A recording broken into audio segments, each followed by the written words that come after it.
This is a recording of Computer Booters General Meeting of July 7th, 2023.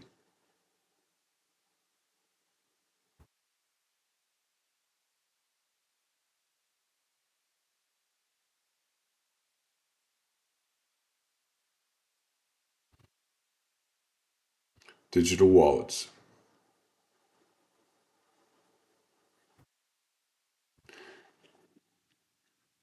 First of all, let's start out with what are digital wallets. Digital wallet or electronic wallet is a financial transaction application that runs on about any connected device. It securely stores your payment information and passwords in the cloud. Digital wallets may be accessible from a computer. Mobile wallets, which are a subset, are primarily used on mobile devices.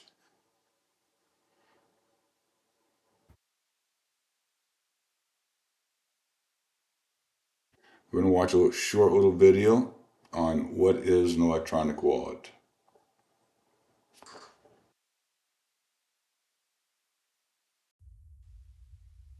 Welcome to Educounting, where we're passionate about financial education. Today, we'll help you understand electronic wallets.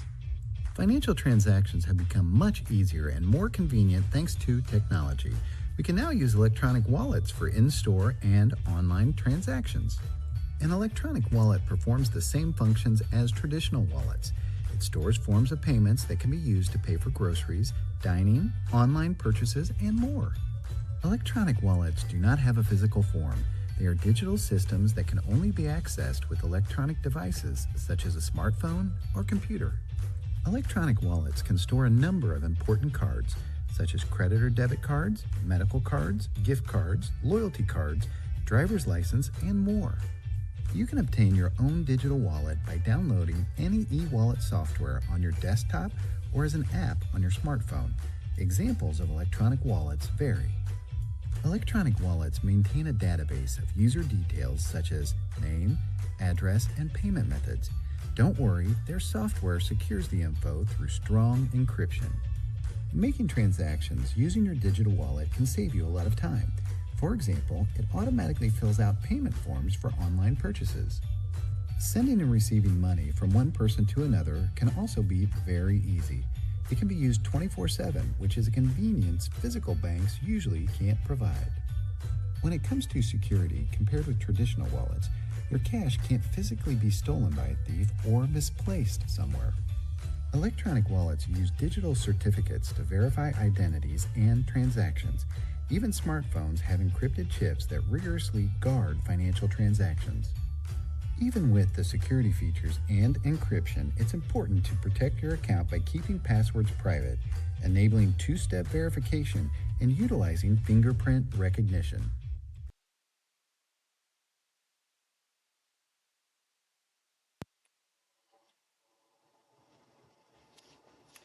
Digital wallets can store, as the video illustrated, a lot of different types of things.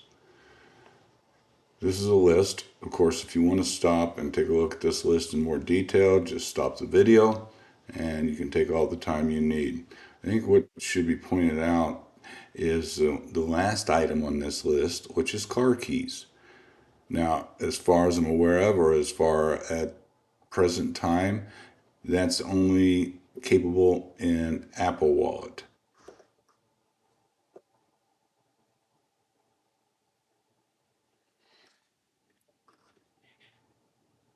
As we mentioned, digital wallets are financial applications. They allow you to store funds, make transactions, and track payment histories on devices like phones and tablets.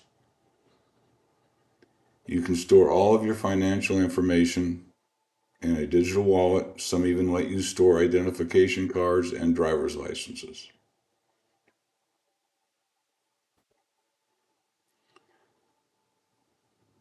Digital wallets can be included in a bank's mobile app or payment apps like PayPal or Alipay. They allow people in financially underserved parts of the world to access financial services they may not have been able to access previously.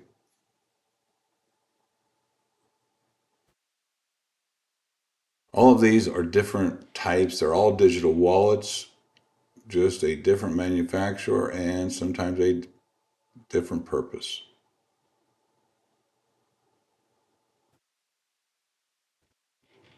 So what are some of the upsides?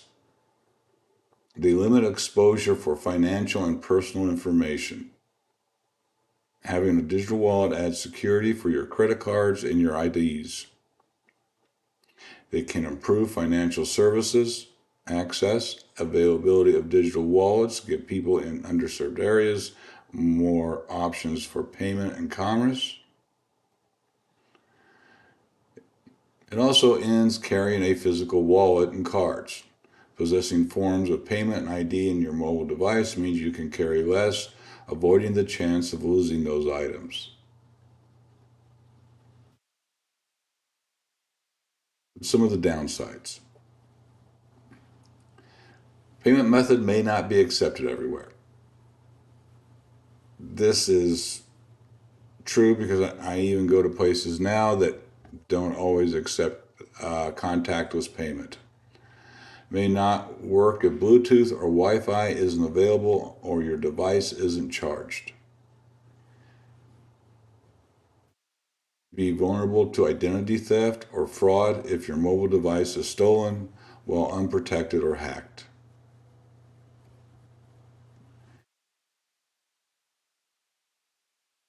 Chart, and it kind of compares cash like to credit cards and debit cards and to an e-wallet.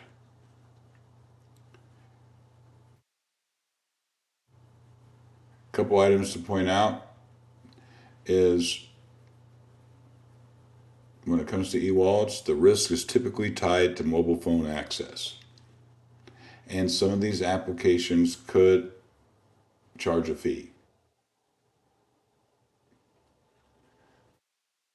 Let's go over our security tips a little bit. Never share sensitive data with anyone. We've kind of hammered this point home on numerous occasions. But you need to secure your e-wallet and avoid sharing your login details, PIN, passwords, etc. Log out after every use. Don't stay logged into your e-wallet. You should always log out. You can also use different security apps. The security apps are available in the App Store and the Play Store, and they will help you locate a lost device and log out remotely. And these are a very good idea, whether you use an e-wallet or not.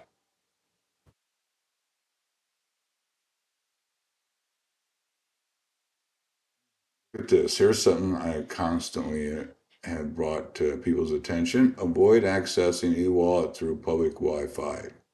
Avoid using public Wi-Fi in general. Be cautious when using unsecured networks. They call them unsecured networks for a very good reason. Track your bank and credit card account periodically. Always a good idea. Log in, see what's getting charged to your account or what's being, taken out of your account. Beware of counterfeit apps. Ensure the app is from a genuine source. Okay, we're going to do another short little video. This one, what is Google Wallet?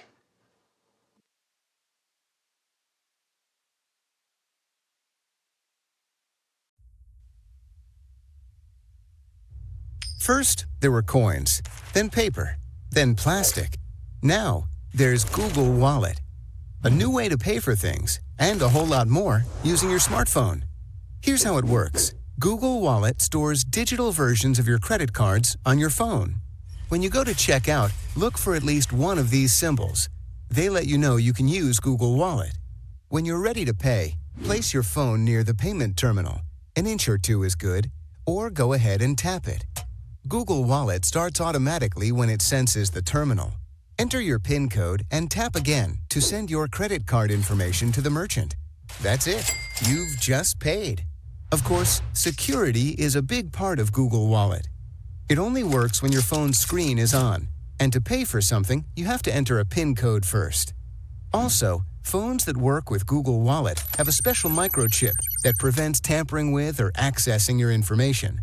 If your phone is lost or stolen, you're protected.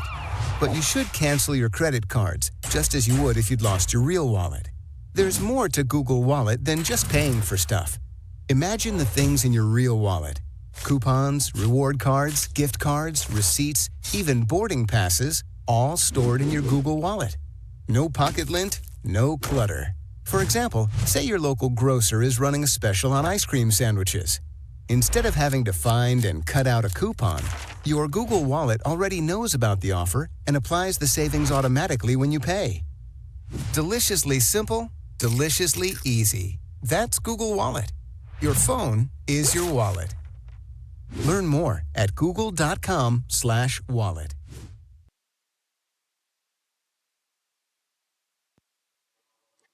All right, next up is, I'm going to talk a little bit about Apple Pay, or here's some tips for Google Wallet. My mistake.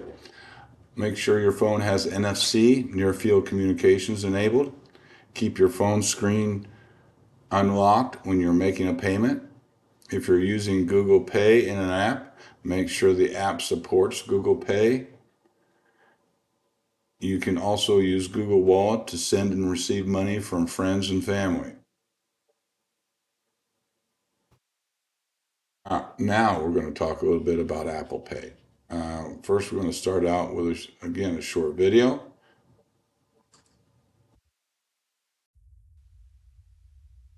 Hi there and welcome to ZDNet. Let's talk about how to use Apple Pay.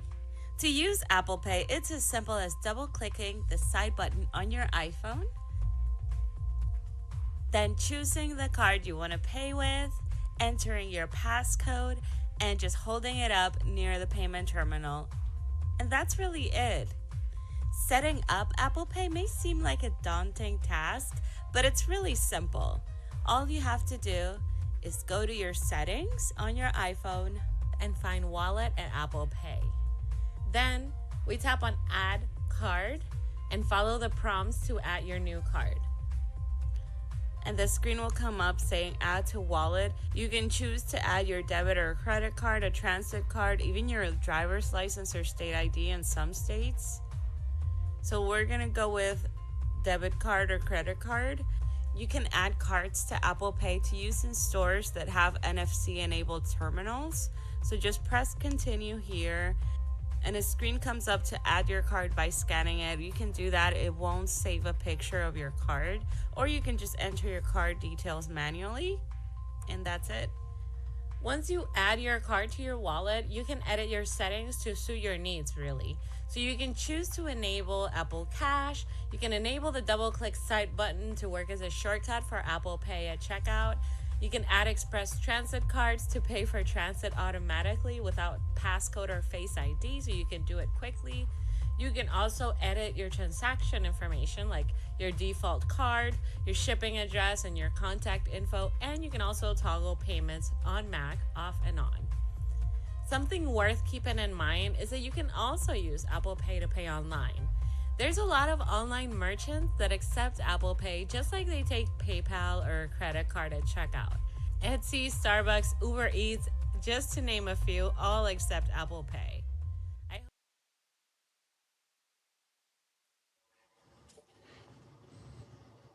Okay.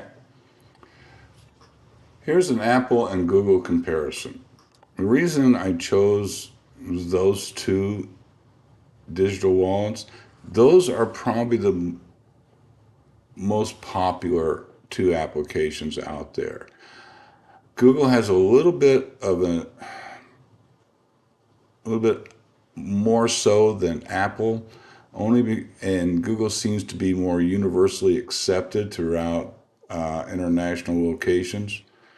But both those two are the ones that are probably used the most. So you can stop this. You can take a look at this chart should you want to.